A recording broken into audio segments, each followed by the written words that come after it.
ये बात है 26 अगस्त 2010 की, जब टेस्ट सीरीज़ खेलने के लिए पाकिस्तान क्रिकेट टीम इंग्लैंड रवाना होती है।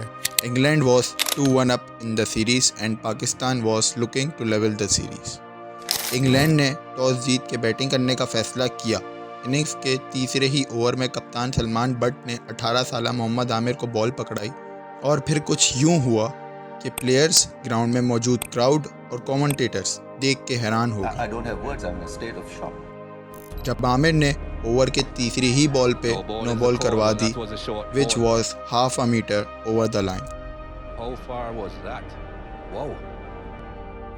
आमिर ने बहुत कम एज में ही क्रिकेट की दुनिया में अपना बहुत ज़्यादा नाम बना लिया था।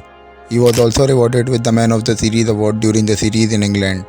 दूसरी तरफ मोहम्मद आसिफ था, जिसके बारे में मशहूर था कि पीता आसिफ था, जूनती बॉल थी। ये दो बॉलर्स पाकिस्तान के ऐसे बॉलर्स थे जिनके साथ पाकिस्तान दुनिया का कोई भी टूर्नामेंट जीत सकता था। इतने पोटेंशियल बॉलर्स जो दुनिया में बहुत कुछ अचीव कर रहे थे पाकिस्तान के लिए और कर भी सकते थे। इसी क्या वजह बनी कि इन दोनों का करियर पीक पे जाने से पहले ही चिकनाचूर हो गया। वीडियो में आगे चलने से पहले मैं आपको बताता हूँ स्पॉट फिक्सिंग होता क्या है, कैसे वर्क करती है। इसकी एग्जांपल मैं आपको ऐसे दूंगा कि जितनी कम प्रोबेबिलिटी इतना ज़्यादा पैसा। मैच में छक्के चौके 50s या सेंचुरीज तो नॉर्मल बात है, इनकी प्रोबेबिलिटी बहुत ज़्यादा होती है। लेकिन अगर हम किसी बॉलर के लिए बोलें कि वो इस ओवर में नो बॉल करेगा या इस बॉल पे छक्का खाएगा, इसकी प्रोबेबिलिटी बहुत कम होती है। इसी तरह सलमान बट ने मोहम्मद आमिर से कहा कि तीसरे ओवर के पहले ही बॉल पे नो बॉल करनी है और आसिफ को 10वें ओवर की लास्ट बॉल पे। अब ये दोनों नो बॉल्स एग्जैक्ट उस ओवर की एग्जैक्ट बॉल पे प्रिडिक्ट करना नामुमकिन था। You know what? The near balls are the easiest. There's no signals up it. These three are definitely happening. Asif and Amir are going to be bowling. इस match fixing का mastermind Mazhar मजीद था, जो कि British Pakistani book maker था। Salman but के मज़हर से बहुत अच्छे रिलेशंस थे, उसने ही आमिर को मज़हर से इंट्रोड्यूस करवाया था। मैच से एक दिन पहले मज़हर ने आमिर को होटल की पार्किंग में बुलाया और उसको कहता है कि आमिर की तरफ से अली नाम के बिजनेसमैन को मैसेजेस गए हैं और अब वो फंस चुका है। वो मज़ीद कहता है कि आमिर इस मुसीबत से एक ही शर्त पर निकल सकता है कि वो कल के मैच में 2 नो बॉल्स करवाएगा। आमिर ने सलमान बट से कहा कि ये काम गलत है, उससे नहीं हो सकता, लेकिन सलमान बट ने कहा उसके पास अभी भी टाइम है कि वो ग्राउंड में जाके नो बॉल्स की प्रैक्टिस कर ले। अब उस मैच में आमिर ने जो नो बॉल करवाई उसमें आमिर का पैर इतना ज़्यादा आगे था कि किसी भी क्रिकेट लवर के लिए वो अनयूजुअल था। आसिफ की नो बॉल पे कोई रिएक्शन नहीं आया था, वो बहुत ही मार्जिनल ओवर स्टेप था और वो अपने करियर में भी इस मामले में स्ट्रगल करता आया था। शाम होती है, मैच ख़त्म होता है, मदर 1500 पाउंड्स का बैग लेके आमिर के घर आता है। आमिर ने वो रकम शुरू में एक्सेप्ट करने से इनकार कर दिया था और ये न्यूज़ मीडिया में पहुँचते ही क्रिकेट के मैदानों में बेचैनी सी मच जाती है, क्योंकि जिस खेल को जेंटलमैन्स गेम कहा जाता है उस दिन उसकी रेपुटेशन मिट्टी में मिल चुकी थी। इस खबर के पब्लिक होते ही पुलिस आमिर के रूम की तलाशी लेती है और वहां से वो 1500 पाउंड्स का बैग बरामद होता है जो उसे मदर ने दिया था। और उसके बाद मदर की रिकॉर्डिंग भी लीक हो जाती है। उस वीडियो में मदर एक एक इवेंट को प्रिडिक्ट करता है और मैच में वो सब बिल्कुल उसी सीक्वेंस में होता है।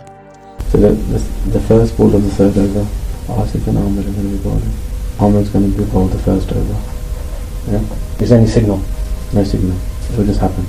उस वक्त टीम के हेड कोच वकार यूनिट भी आमिर से ड्रेसिंग रूम में पूछते हैं कि ये तुमने क्या किया है। तो इससे पहले कि वो जवाब देते, सलमान बट ने उसका जवाब दिया और कहा कि मैंने उसको बोला था।